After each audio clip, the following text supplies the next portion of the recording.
తిరుపతి జిల్లా కొత్తపట్నం పంచాయతీలో క్రిసిటీ నిర్మాణం భాగంగా జరుగుతున్న భూసేకరణ న్యాయబద్ధంగాను చట్టబద్ధంగాను అందరికీ ఆమోదయోగంగా ఉండాలని కొత్తపట్నం ఉప సర్పంచ్ మాజీ జెడ్పీటీసీ సభ్యులు ఉప్పల ప్రసాద్ గౌడ్ డిమాండ్ చేశారు. భూసేకరణ వివరాలను తహసీల్దార్ జేజేరావు గ్రామ సభ ద్వారా వెల్లడించారు. అధికారులు వెల్లడించిన వివరాలు తప్పులు తడకలు ఉన్నట్లుగా గ్రామస్తులు అభ్యంతరాలు వ్యక్తం చేశారు. ఈ సందర్భంగా ఉప్పల ప్రసాద్ గౌడ్ మీడియాతో మాట్లాడారు. గ్రామంలోని అనధీన భూములన్నిటికీ పరిహారం ఇస్తామని నమ్మబలికిన అధికారులు 367 ఎకరాలకు సంబంధించి రైతులు వివరాలను తీసుకుంటున్నట్లు చెప్పారు. అయితే ఫైనల్ లిస్ట్ అంటూ 120 ఎకరాల మాత్రమే ఎలాంటి వివాదాస్పదం లేవని మిగిలిన 250 ఎకరాలు వివాదాస్పద భూములుగా అధికారులు చెబుతున్నారన్నారు. భూసేకరణలో ఎలాంటి న్యాయం లేదన్నారు. అలాగే పరిహారం చెల్లించకుండానే రోడ్లు వేసేందుకు వస్తున్నారని, రైతులకు న్యాయం చేయకపోతే పోరాటానికి సిద్ధంగా ఉంటామని ప్రసాద్ గౌడ్ హెచ్చరించారు. ఆ సిబిఎస్ఈ ప్రాజెక్టు క్రిసిటీ కింద సంబంధించిన భూమి యొక్క కాంపెన్సేషన్ విషయంలో మా తహసీల్దార్ గారు ఇక్కడ రావడం జరిగింది. అయితే ఈ యొక్క తహసీల్దార్ గారు ఇచ్చిన రిపోర్ట్ ప్రకారంగా టోటల్గా అన్నీ కూడా చాలా ఇబ్బందికరమైన పరిస్థితులు ఉన్నాయి. ముఖ్యంగా ఏం చెప్తున్నామంటే, మాకు ఫస్ట్ విడతగా అనాధీన భూములకి డబ్బులు ఇస్తామని చెప్పి తహసీల్దార్ గారు సబ్ కలెక్టర్ గారు మొన్న ఈ యొక్క మార్చి 6వ తేదీన మీటింగ్ పెట్టారు. దాని ప్రకారంగా మాకు 367 ఎకరాలకి మొత్తం ఎవరెవరైతే ఉన్నారో వాళ్ళందరి యొక్క సాగుల యొక్క రైతుల యొక్క వివరాలన్నీ కూడా తెలపడం జరిగింది. ఆ లిస్టు కూడా ఇచ్చారు. అయితే ఈరోజు మన తహసీల్దార్ గారు వచ్చి ఫైనల్ లిస్టు అని చెప్పి ఒక లిస్టు తీసుకొచ్చారు. దాంట్లో 124 ఎకరాలు మాత్రం ఎటువంటి అబ్జెక్షన్స్ లేవు. సుమారుగా 250 ఎకరాలకి అబ్జెక్షన్స్ వస్తున్నాయి. ఈ 250 ఎకరాలు కూడా అబ్జెక్షన్స్ ఎందుకు వచ్చాయో, ఎవరు ఏం చేశారో ఇవన్నీ కూడా మేము గత ఇంకొక 2-3 రోజుల్లో మళ్ళీ ఒక నివేదిక వచ్చి వాళ్ళ యొక్క టీం వచ్చి చేస్తామని చెప్పి అంటున్నారు. బాగానే ఉంది. కానీ మాకు ఇక్కడ ఏంటంటే అభ్యంతరాలు ఏంటంటే, ఇక్కడ ఉన్నటువంటి రైతులందరూ కూడా గత 20 సంవత్సరాల నుంచి ఇజిగి వేసారిపోయి ఉన్నారు. ముఖ్యంగా ఈ యొక్క భూసేకరణ విషయంలో ఎక్కడ కూడా ఒక న్యాయం అనే విధానం లేకుండా పోతా ఉంది. ముఖ్యంగా ఈ యొక్క ప్రభుత్వం వచ్చిన తర్వాత ఏదో అందరూ కూడా ఆశపడి ఏదో విధంగా మాకు అమౌంట్ ఇచ్చేస్తారని చెప్పినటువంటి పరిస్థితిలో ఉన్నప్పుడు ఈ యొక్క విధానంలో అంతా కూడా తప్పులు తడగ్గా ఉంది. 367 ఎకరాలు ఎక్కడ, 124 ఎకరాలు ఎక్కడ, 250 ఎకరాలు, సుమారుగా 300 ఎకరాలు టోటల్గా దీన్ని పెండింగ్లో పెడుతున్నారు.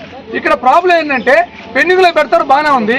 ఏదైనా సరే మొత్తం ఫుల్ షేప్లో 367 ఎకరాలకి ఫుల్ షేప్లో తీసుకొచ్చి ఎవడెవడు ఫర్ ఎగ్జాంపుల్ ఈయన ఎదురు తిప్పాలయా అయా నీ భూమి మీద పలానోళ్ళు అబ్జెక్షన్ పెట్టారని చెప్పండి. ఇక్కడ అటు కాకుండా మళ్ళీ మేము వస్తాం మేము చేస్తామంటే ఎట్లా జరుగుతుంది? దయచేసి ఎంఆర్ఓ గారు తహసీల్దార్ గారు మాకు న్యాయం చేయాలా. ఇక్కడ చిన్నకారు రైతులందరూ ఉన్నారు, వాళ్ళందరికీ న్యాయం చేసే విధంగా చేయండి. ఇంకో రెండో విషయం ఏంటంటే, ఈ బీవీఎస్ఆర్ వాళ్ళు వచ్చేసి ఇక్కడ ల్యాండ్ ఎక్వేషన్ కాకముందే మేము పరిగెత్తుకుంటా వచ్చేసి మేము ఆ రోడ్లు వేస్తాం, ఈ రోడ్లు వేస్తాం, వాళ్ళ కోట్లు కడతాం, వాళ్ళ కాలువలు కడతాం అని చెప్పి వస్తా ఉన్నారు. ఏంటి అసలుకి నా భూమికి గవర్నమెంట్ ఎటువంటి డబ్బు లేకుండానే నా భూమిలో రోడ్డు వేస్తా అంటే ఎట్లా వీలవుతాయి? ఏంటి దారుణాలు? మేము గతం నుంచి కూడా అదే చెప్తున్నాం. ప్రభుత్వాలు ఏ ప్రభుత్వం అయినా సరే మేము గతం నుంచి కూడా ఇక్కడ లోకల్గా ఉన్నటువంటి సర్పంచ్ గారు, ఉప సర్పంచ్ గారు, అదేవిధంగా ఎంపీటీసీ మీ అందరం కూడా మా అధ్యక్షతన మా యొక్క రైతుల యొక్క సంక్షేమం గురించి మేము చెప్పేది ఏంటంటే, ముందు ఫస్ట్ భూసేకరణ సరిగా చేయండి, న్యాయంగా చేయండి, నికరంగా చేయండి, ఎటువంటి ఇబ్బంది లేకుండా. ఆడ ఉన్న ఎవరైతే రైతు ఉన్నాడో ఆ రైతుని కూర్చోబెట్టుకొని ఇది నీది, ఎవడు అబ్జెక్షన్ చేస్తారో చెప్పండి, అప్పటికప్పుడు తేల్చేయండి.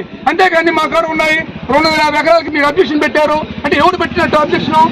మమ్మల్ని విభజించి రేపు వాడు మా అబ్జెక్షన్ పెట్టిన ఎలసరి కృష్ణమూడు కానీ తిరగాల, ఏదైనా ఆర్టీ ఆఫ్ చుట్టూరు, కరెంటు చుట్టూరు, లేదంటే వేరే చుట్టూ తిరగాల, వాళ్ళకి డబ్బులు ఇవ్వకూడదు. వాళ్ళు ఏంటంటే మా కాడికి వచ్చేసి ఏందా ఇది అని చెప్పుకోవాలా? ఏంది కర్మలు? ఇది దయచేసి ఇది సిస్టమ్ కాదు. మేము చెప్పేది ఏంటంటే, ఏదైనా సరే మీరు భూ యొక్క ఏదైతే భూసేకరణ చేస్తున్నారో ఆ భూసేకరణ విధానము న్యాయబద్ధంగా ఉండాలా, చట్టబద్ధంగా ఉండాలా, అందరికీ ఆమోదయోగ్యంగా ఉండాలనేది మా ఉద్దేశం. ప్రథమ సర్పంచ్ ఇక్కడ ప్రథమ పౌరుడు ఉన్నాడు, ఆయనకి కాదు ఎటువంటి ఇన్ఫర్మేషన్ ఉండదు. ఇవన్నీ కూడా చేయకపోతే ఎట్లాగా? వాళ్ళందరికీ న్యాయం చేయండి.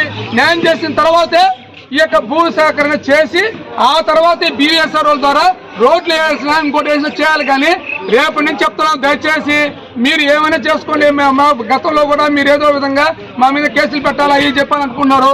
రైతులకు అన్యాయం చేస్తే ఈ ప్రసాద్ ఒప్పుకోడు, మీ ప్రజలు ఒప్పుకోరు. మేము చెప్తున్నాం, రైతులకు అన్యాయం చేసే పని అయితే మీరు చేస్తే మాత్రం మీరు ఎన్ని కేసులు పెట్టా మళ్ళీ పెట్టించుకుంటాం, మళ్ళీ జైలు కూడా పోతాం, మాకేం భయంలే. దయచేసి చెప్తున్నాం, మళ్ళీ కూడా ఈ ప్రభుత్వ అధికారులకి మొన్న కూడా చెప్పా, మీరు దయచేసి దాన్ని క్లారిటీ తీసుకున్న తర్వాతే మీరు మా పంచాయతీలో ఏమైనా పనులు చేయాలి. కానీ మీ ఇష్ట ప్రకారంగా మేము రోడ్లు వేస్తాం, ఇంకోటి చేస్తాం చెప్తున్నాం. ఒక భూమి తీసుకోకుండానే పోయి వ్యవసాయం చేస్తాడా చెప్పండి? మీరు ఒక భూమి ఒక రాష్ట్రం ఉంది, ఆయన భూమి మనం తీసుకొని రిజిస్ట్రేషన్ చేసుకున్న తర్వాత వ్యవసాయం చేయాలి. అది కాదు మేము కొంటాం, రేపు ఎల్లుండి కొంటాం, ఎల్లుండి మొండాడు కొంటాం, డబ్బులు ఇస్తాం, ఈ రోజు మేము వ్యవసాయం చేస్తామంటే అట్టే అది ఏంది? ఇది అదే జీవో వచ్చింది, మాకు డబ్బులు వచ్చేస్తున్నాయి, మీకు రేపు ఇచ్చేస్తాం, ఎల్లుండి ఇచ్చేస్తాం. అప్పుడంతా జీవోలు లేవు, మీ ఇప్పుడైతే జీవో వచ్చేస్తుంది. జీవో వచ్చింది, డబ్బులు వచ్చాయి, డబ్బులు ఇచ్చి అందరికి రైతులకు డబ్బులు ఇచ్చేస్తే క్లియర్ కదా. ఈ భూసేకరణ సజావుగా జరగదు కదా. ఒకరికి ఇస్తారు, ఒకరికి ఇవ్వకుండా పోతే ఎట్లాగది? మీరు ప్రజలారు మీరు ఆలోచించుకోండి.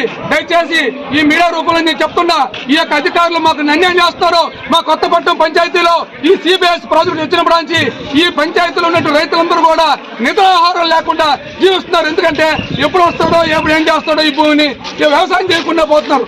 వ్యవసాయం లేకుండా ఈ రోజు ప్రతి ఒక్కరు కూడా ఇబ్బంది పడిపోయేటువంటి పరిస్థితి మా కొత్తపట్నం పంచాయతీలో ఉన్నారు.